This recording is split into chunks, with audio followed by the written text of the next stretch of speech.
Hey guys, what's up? I'm Erin and welcome back to the channel. Big news out of Washington. The Senate amended version of H.R. 1, also known as One Big Beautiful Bill, has passed both chambers and is officially headed to the president's desk. One of the most talked about provisions, a brand new $6,000 tax deduction for seniors. And yes, this is real and it made its way into the final version. So today, let's break down what this senior tax break is, who qualifies, and why it matters, and how much you could save, especially if you're receiving Social Security. And while we're at it, I'll walk you through some of the other major provisions in this bill, including the updated child tax credit, new tip income deductions, and changes that could impact your taxes starting this year in 2025.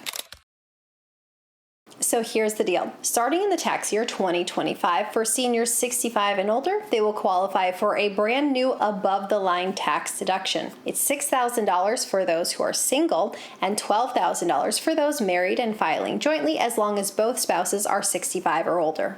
And yes, this is in addition to the senior increase that already bumps up the standard deduction. Here's how it breaks down.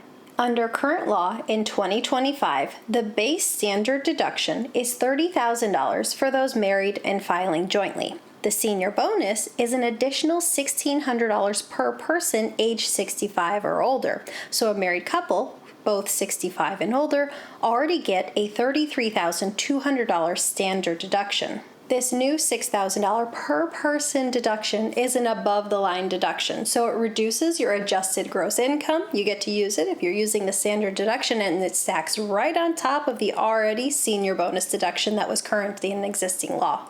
So here's how that would break down. Let's say we have a senior couple, both age 67. They essentially get $45,200 in deductions before we even get into retirement credits or any other adjustments. This is a very meaningful shift for tax planning. Now, whether or not you qualify for this deduction depends on your income, and there is a phase out. You'll get the full $6,000 or $12,000 if your modified adjusted gross income is under $75,000 for single filers or under $150,000 for those married and filing jointly. It phases out completely at $175,000 for single filers or $250,000 for those married and filing jointly. So if your income falls in the middle, you'll experience partial relief. And if you're a higher income earning senior, you may not benefit from this at all. But if your income is below these thresholds, you'll be able to capture the full deduction, and you should absolutely factor it into your retirement planning. This isn't just a bump in the standard deduction. It's a completely separate, above-the-line deduction that gets to stack on top of what seniors already get. It's specifically designed to lower taxable income, help middle-income retirees avoid taxes on Social Security, and deliver the largest benefit to those with incomes between roughly $50,000 and $150,000. So how much could it save you? Let's put it into perspective. If you're a married couple, both age 67, with $100,000 in adjusted gross income, this new deduction could save you about $1,600 in federal income taxes. But this deduction is about more than just dollars. It's really about what type of income gets taxed in the first place. Experts, including the Senate Finance Committee and the Wall Street Journal, estimate that this change will eliminate federal income taxes on Social Security benefits for roughly 88% of seniors. That's a huge win, but it's not universal. So let's see who benefits most. Middle-income seniors are the biggest winners here, especially with those with a mix of retirement income streams, like Social Security, a pension, and withdrawals from, say, a 401k or an IRA. For those in this group, this deduction could effectively wipe out their entirety of Social Security taxes. For low-income seniors, who already pay little or no federal income taxes on Social Security, for them, this deduction won't change much. And higher income seniors, who have incomes above $175,000 for single filers and $250,000 for those married and filing jointly, this deduction won't impact them at all due to the phase-out limits. While this isn't a full repeal of taxes on Social Security, it gets very close for most retirees. The deduction offsets taxable income in a way that shelters more of your Social Security, and when combined with the standard deduction, it delivers serious tax relief. This is also one of the most expensive parts of this bill, with a projected cost of $90 billion over the next 4 years, but it is making headlines for seniors. This bill isn't just a tax tweak. It's a sweeping $4.5 trillion tax and spending package, so let's break down who might feel it most. Tax relief for households and workers. This is where many Americans are going to experience the biggest positive changes. Trump-era tax cuts from 2017 are extended, meaning lower federal income tax rates will continue for most households. Under the Senate-passed version, the child tax credit increases from $2,000 to $2,200 per qualifying child, starting in 2025, and remains permanently indexed for inflation. Importantly, more of this credit is refundable, meaning lower-income families can experience this credit as a refund. Also, under the new bill, service workers can deduct up to $25,000 in reported income tips, or $50,000 for married couples from their federal taxable income starting in 2025. This deduction applies to all properly reported tips, whether cash or electronics, but it's important to note that this deduction is only temporary from 2025 through 2028, and it does phase out for single filers who have incomes above $150,000 and for those married filing jointly with incomes above $300,000. Also, it's important to note that this deduction only applies to federal income tax. You would still have to pay payroll tax or state and local taxes on that tip income. The SALT deduction cap, state and local tax, is raised, a big benefit to high-income households in high-tax states like California, New York, and New Jersey.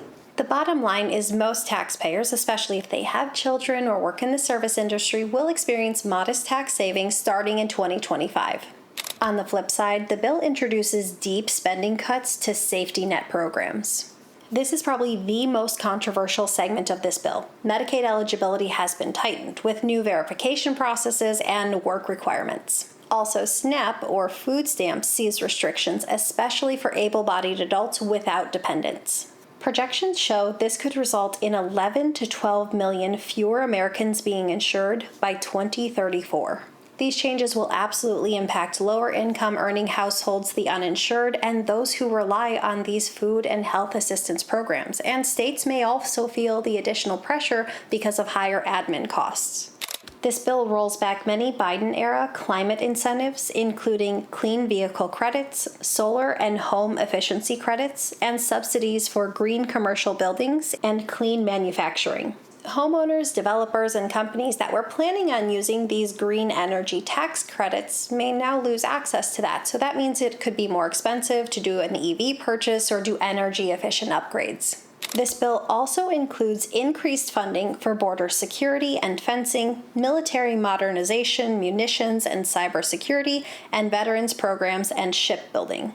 And while this line doesn't directly impact individual tax bills, it does mark a shift in federal priorities. We're seeing more spending on defense and enforcement and less on social and environmental programs. While this is branded as a pro-growth bill, the Congressional Budget Office estimates the net impact will add $3 to $4.5 trillion to the national debt over the next decade. And while the bill may have passed, it remains largely unfunded. So while we may experience tax savings now, in the future we have to look out for some other things. Perhaps pressure for future tax increases or spending cuts, higher interest costs to service the national debt, and potential effects on inflation and federal borrowing capacity. So where does that leave us? While one big beautiful bill does offer up some relief, it does come with trade-offs. If you're a senior, a service worker, or a middle-income earner, it's very likely you're going to experience at least temporary relief through 2028. Seniors get that brand new $6,000 above-the-line deduction. Families with kids benefit from a more generous child tax credit. And workers who earn tips or overtime pay may see lower taxable income. But a lot of these changes are only temporary. Many of the headline tax breaks expire after 2028, creating a potential fiscal cliff unless Congress renews them. Meanwhile, some permanent changes, like extending the 2017 Trump tax cuts, raising the SALT deduction cap, and preserving business deductions, tend to benefit higher earners and business owners over the long run.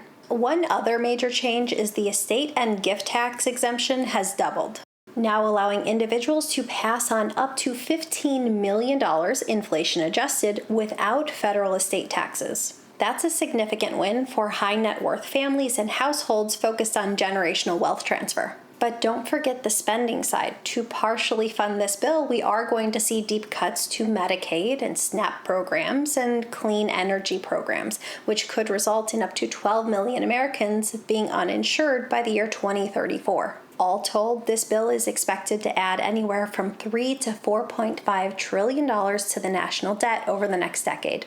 This bill touches nearly every corner of the tax code and federal spending priorities. Some households will feel the impact right away. Others may not notice until the programs change or benefits disappear in 2029. This big bill is one that could shape your finances for years to come. So whether you're a senior, a working parent, or a business owner, now's the time to take a look and see how this will affect you.